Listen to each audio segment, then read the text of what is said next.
주님의 이름으로 사랑하고 축복합니다. 최근에 비가 많이 내려가지고 비 피해가 전국의 곳곳에 많이 일어났고 또 산사태도 일어나고 인명피해도 있었는데 이 모든 아픔과 슬픔과 또 이런 물질적인 모든 면에서 회복이 속히 이루어지고 복구가 이루어지길 간절히 바랍니다. 이제 뉴스에서 이 농작물의 피해가 이제 농부들에게 있어서 이 공영방송에서 억장이 무너지는 일이 일어났다 이렇게 나왔어요. 그래서 얼마나 심각한가 이렇게 봤는데 인터뷰하는 농부 이제 어르신 할아버지가 40년 만에 이런 건 처음이라고 그랬는데 억장이 무너지는 게 어느 정도인지를 궁금했는데 너무 평안하게 말씀을 하셔가지고 좀 놀랐어요. 그리고 보여준 농작물 보니까 농작물은 그렇게 많이 이렇게 저기는 다행히 아니었어요. 그러면서 오늘 말씀을 보니까 사실은 요엘서의 시작이 어떻게 시작이 됐냐면 1장에 농작물이 망친 농사들의 애곡으로 시작을 합니다. 요엘서 1장은. 그래서 보니까 이 비 피해로 인해서 억장이 무너졌다는 우리 어르신 농부들보다 요엘서가 더 심각한 억장이 무너지는, 요엘서를 어떻게 시작하냐 보니까 차라리 공영방송의 말을 빌려서 억장이 무너지는 농부들의 애곡으로 시작합니다. 이렇게 보면 좋을 것 같아요. 그런데 오늘 본문을 통해서 무엇을 말하냐면 그 억장에서 회복을 우리는 보게 된다 합니다. 왜냐하면 그때 그날이 오는 겁니다. 오늘 3장 1절의 말씀에 보면은 보라 그날 이렇게 말합니다. 이걸 세번역으로 이 1절의 말씀을 보면 뭐라고 말하냐면 이 보응에 대해서 이렇게 말합니다. 때가 되어 그날이 오면 내가 유다와 예루살렘을 회복시켜서 번영하게 하겠다. 아멘. 억장이 무너지는 농부 농작물 우리 인생의 삶 가운데에서 하나님이 회복, 그러나 거기에서 그치는 것이 아니라 번영이 온다고 합니다. 여러분이 생각하는 주님이 오시는 날은 어떤 날이냐면 그냥 단순히 회복되고 치유받는 날이다를 넘어서서 생각해야 되는 것입니다. 왜냐하면 그날에 있어서 오늘 본문에는 보응이 분명하게 보여집니다. 보응이 뭐냐면 그 나라를 억압하고 힘들게 했던 여기에 본문은 이방 나라들이죠. 강대한 제국이었어요. 그러나 우리가 알지만 그 제국들은 지금은 존재하지도 않습니다. 바벨론도 페르시아도 아수르도 존재치 않는데 하나님이 그들을 완전히 심판하시는 것이 오늘의 본문입니다. 너희들이 어떻게 했냐? 3절 4절에 보니까 3절에는 백성을 끌어가서 소년을 기생과 바꾸며 소녀를 술과 바꾸는 이 악행을 저질렀습니다. 그런데 거기서 어떻게 하신다고? 하나님이요 회복해야 하신다. 그러니까 그들을 갚아주신다.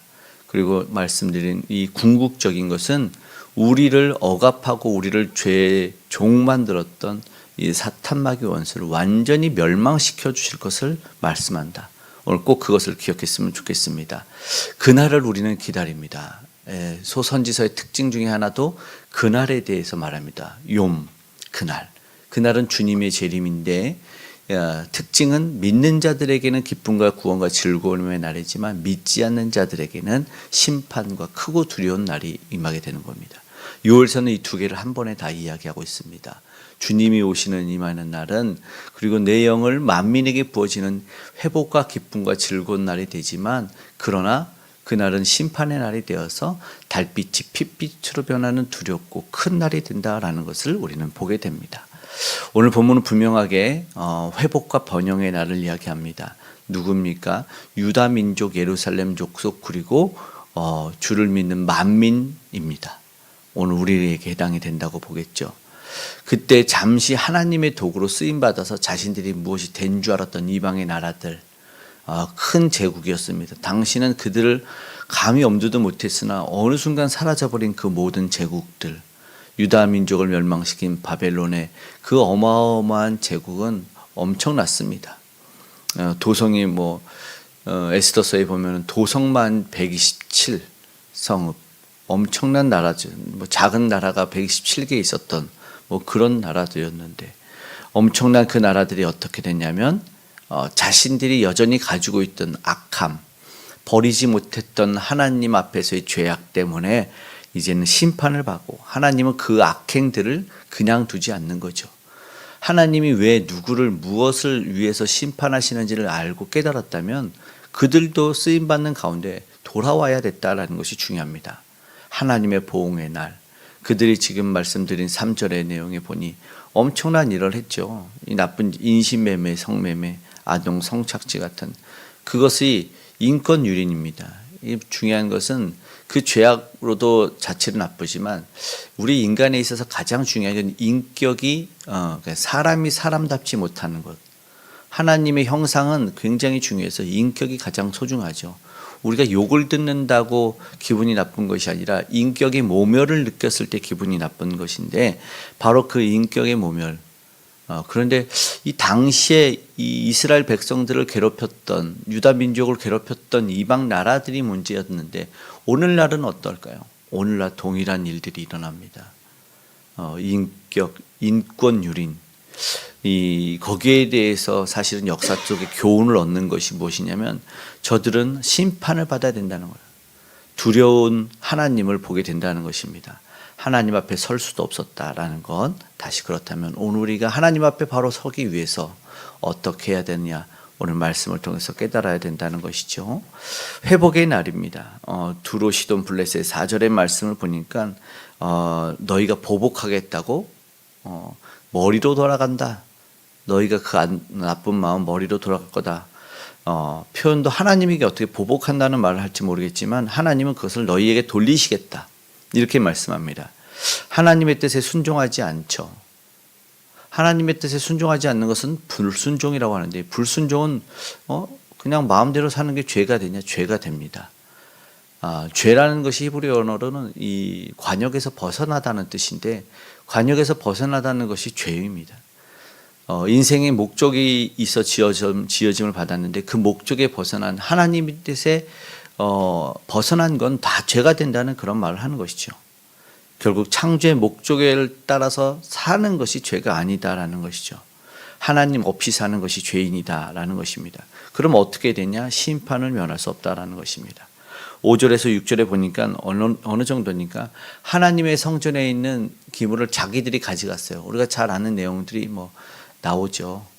그 기물들을 뺏겨서 창고에 열어줬던 것들이 다 바벨론으로 들고 가 버립니다. 나중에 하나님이 복권시켜 주시고 포로들을 돌아올 때 그 창고를 열어서 내보내주죠. 다시 보내주는 일들이 나오게 되는데, 이거는 은혜죠. 다시 보내주는 그 일. 하나님은 얼마나 진노하셨을까. 그곳에는 하나님의 임재가 있는 상징하는 모든 기물이 있는데, 그렇죠. 7절 오늘 맞이는 8절에 보니까 또 4절에 했던 말씀처럼 7절의 말씀에 이렇게 말합니다. 너희가 행한 것을 머리에 돌려서, 결국 자기가 행한 것이 자기 머리로 돌아갑니다. 그 마음과 생각과 그리고 그 악함이 돌아갑니다. 전도서 7장에는 너희는 너희 마음이 알 거다. 너희가 사람을 저주하였다는 것을 너희는 너희 마음이 알 거다. 이제 누구나 그런 마음이 있었다. 그것을 이야기하고 있어요. 너희는 존재가 악한데 특별히 하나님을 믿지 않는 이 백성들의 존재 속에서는 더 그러한 모습이 있어서 심판을 면할 수 없다. 남은 자들은 세우시겠다는 표현을 합니다. 하나님의 백성, 그리고 앞에서 그 자녀들이 3절에 팔려갔는데 이게 그날의 보응이라 그랬지 않습니까? 8절에 보니까 너희 자녀를 유다 자손이 팔 거다. 역으로 이게 보응입니다. 행여나 기고만장했던 사람들, 이방, 그들이 지금 정말 다시 한번 자기들이 오히려 바닥까지 떨어지는 경험을 하게 될 것을 말합니다. 물론 그렇다고 해서 보복을 우리가 해야 되고 막 공격해야 되고 멸시해야 되냐? 우리도 여전히 그러지 않아야 돼요. 다시 한번 마지막으로 우리가 기도하면서 생각해야 될 것은 무엇이냐면, 참된 보응과 그리고 회복과 보복은 우리 주님만이 하신다는 것이죠. 우리 주님은 이 땅에 오셔서 우리를 하나님의 자녀 삼으셔서 천국으로 인도하지만 이 땅에서 반드시 그날에 보응과 회복을 하십니다. 그게 기억하셔야 됩니다. 원시복음이라고 하는 창세기 3장 15절에 무엇을 말하냐면 여자의 후손의 뱀의 머리를 밟을 것이오라고 말합니다. 예수님이 오늘 우리에게 승리의 기쁨만을 주시는 것이 아니라 말씀드렸던 우리를 괴롭혔던 이방 민족과 같았던 궁극적인 원수 마귀를 그의 사탄의 권세를 멸하시는 일을 하신다는 것이죠. 오늘 우리가 예수 그리스도를 믿고 따라가야 되는 이유가 그날에 오시는 그리고 이미 오신 주님을 통해서 원수 마귀에 우리가 할 수 없었던 보복을 해주시고 보응을 해주시고 그리고 온전한 주의 자녀로 복권의 회복을 해주신다라는 것입니다.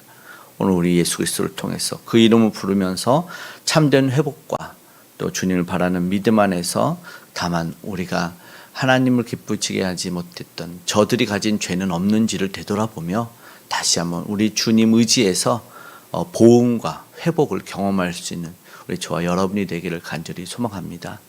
무너졌던 억장들이 회복되는 놀라운 은혜의 날이 주 안에서 있기를 간절히 소망하고요. 우리 기도하기를 원합니다. 기도하겠습니다. 사랑이 많으신 아버지 하나님, 속상하고 억울한 일들이 많이 있습니다.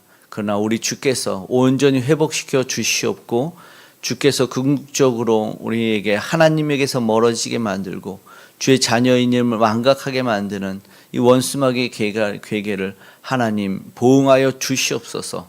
저들을 물리쳐 주시고 온전히 하나님의 자녀로 이 땅 가운데 살아가는 아버지 놀라운 은혜와 복을 누리게 하여 주시옵소서.